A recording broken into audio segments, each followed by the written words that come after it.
नमस्कार।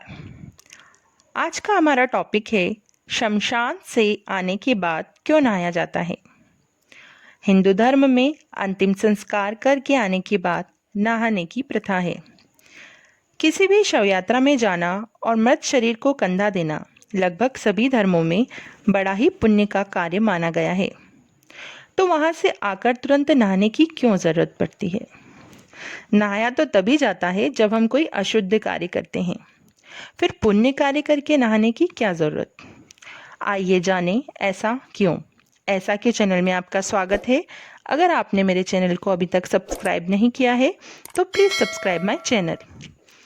भारतीय संस्कृति की कई ऐसी रस्में हैं जिनके बारे में शायद ही हम जानते हैं। दाह संस्कार के समय की रस्में भी कुछ इस प्रकार की हैं जिन्हें हम अपने परिवार के किसी सदस्य के जाने के वक्त ही जान पाते हैं। हालांकि कई लोग इसे दकियानूसी भी मानते हैं, मगर हमारे संस्कारों में निहित ये सभी नियम जितने शास्त्र संगत हैं उतने ही वैज्ञानिक कसौटी पर भी खरे उतरते हैं। इसके धार्मिक आध्यात्मिक कारण भी हैं।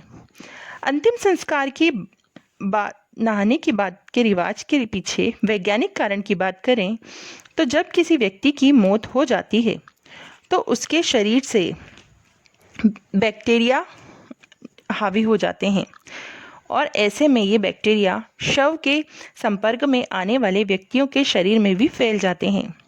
इसके अलावा शमशान के वातावरण में जलते हुए शवों की वजह से तेज दुर्गंध फैलती है और कई प्रकार के सूक्ष्म कीटाणु फैल जाते हैं।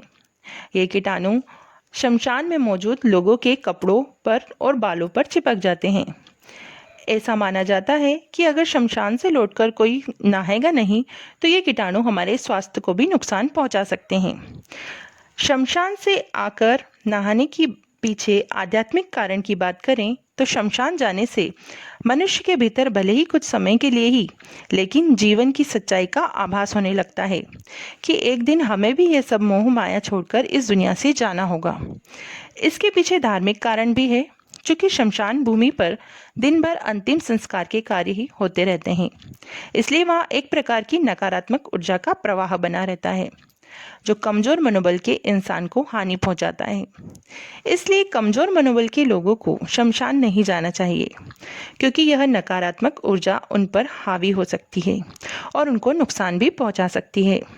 पूरी वीडियो देखने के लिए धन्यवाद।